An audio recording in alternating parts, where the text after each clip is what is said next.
You're listening to musician, author, and educator Bobby Borg, breaking down music, business, and marketing basics so they stick. Hey everybody, my name is Bobby Borg and welcome to USC's DIY Podcast Studio. And the topic for my discussion today is Artist Uniqueness Part 2. And I'm going to examine a number of different artists throughout the years. For those of you guys that do not know me, I'm a former major label independent and DIY recording and touring artist, the author of a number of music business and marketing books, and an adjunct professor and consultant too.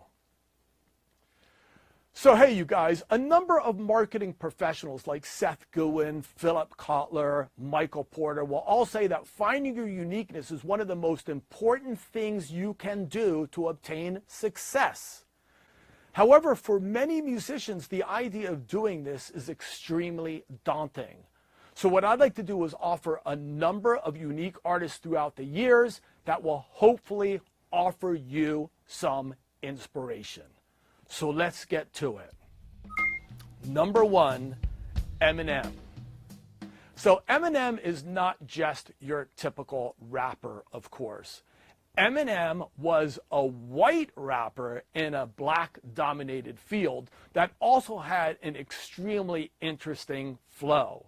So if I were to chart out, as a drummer, if I were to chart out the rhythms that Eminem is doing, very, very interesting stuff that all crosses the bar line and has groupings of 5s and 6s and 7s. Very, very interesting stuff. But in any case, no matter how you slice it, Eminem found his uniqueness by essentially breaking down all barriers, not being afraid to go for a certain style of music, maybe where he wasn't, as typical or common, and he succeeded.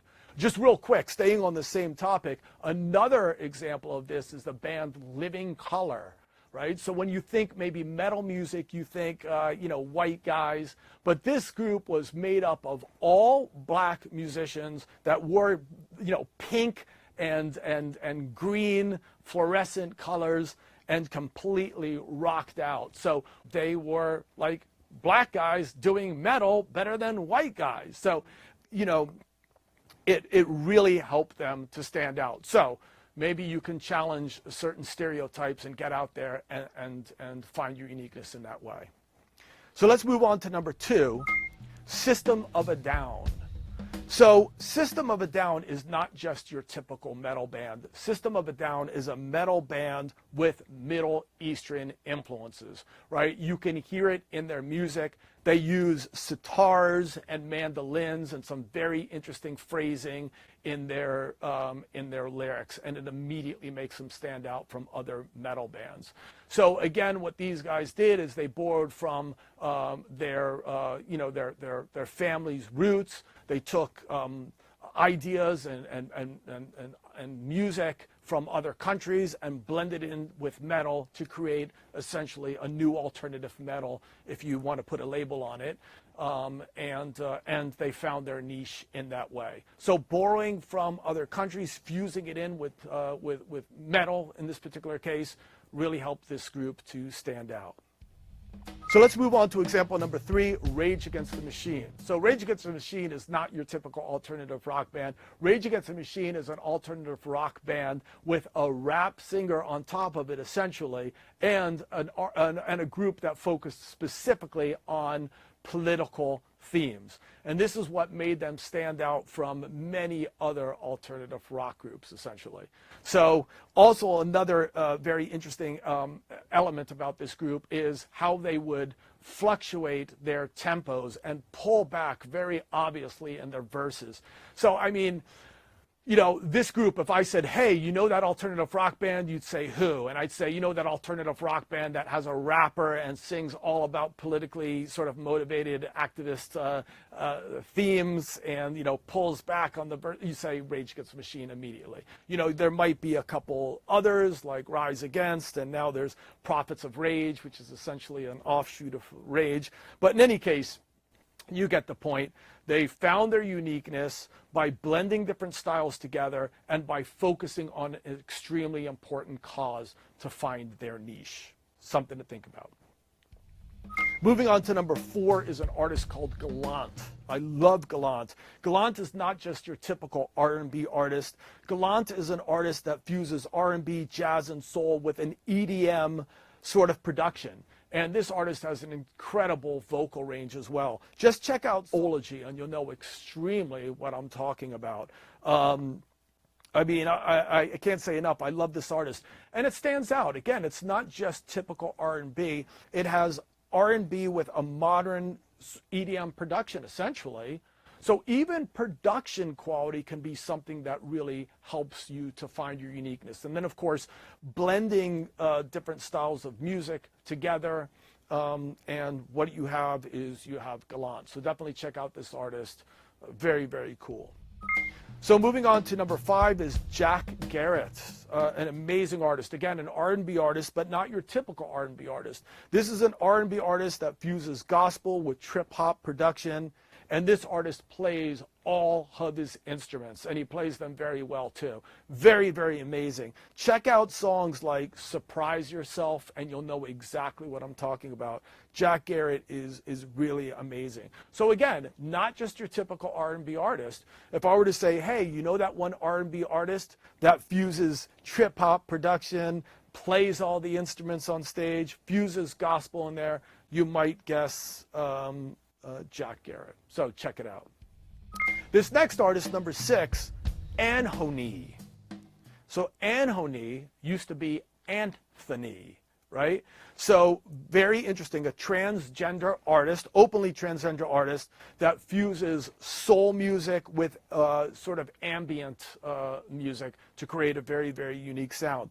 And check out like the song Watch Me. And partially what makes this artist so interesting is the fact that visually this artist has male and female characteristics and sort of movements. And even vocally, sometimes sounds like a woman, sometimes sounds like a man.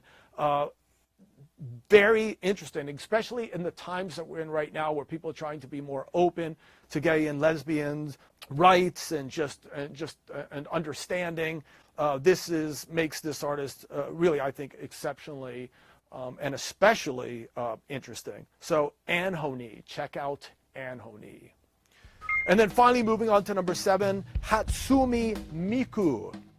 This is a pop artist, and it's the first Vocaloid cyber celebrity. In other words, this artist is different from other pop artists because this artist is not real. It is completely manufactured. This is like augmented reality times 10. This is exceptionally amazing. This artist is really big in Japan and sells out stadiums, and it's not even a real artist. And what they do when they perform live is they perform in front of like essentially a plexiglass that you can't see in the dark, and they project the artist onto the screen as the band plays behind, and the artist interacts with the audience, and off stage when people email the artist, someone emails them back pretending to be essentially Hatsumi Miku. Really crazy stuff. So here we are finding uniqueness through technology, not something that all of you will be able to do, but definitely I wanted to throw it into the mix because it was something very, very interesting. So I'd like to hear what you guys think is some of the unique artists or unique artists that you have seen throughout the years. Please leave it in the comments. And what I did, you guys, is I just gave you a number of examples that hopefully provided inspiration and will help you to find ways to find your own uniqueness. It can just be a little tweak of either like borrowing production qualities or merging styles together or standing for an important cause. But these are all techniques that you can use to help you find your competitive advantage and your uniqueness. All of these tips are available in my book, Music Marketing for the DIY Musician, which is now in its 2nd edition. It's the bright pink cover. So definitely, I hope that you guys will check that out. Okay? So hey everybody, my name is Bobby Borg, and I'm just trying to break down music, business, and marketing basics so that they stick. Please make sure to check out other clips, and as I always say, you guys, peace, and thank you very much for watching.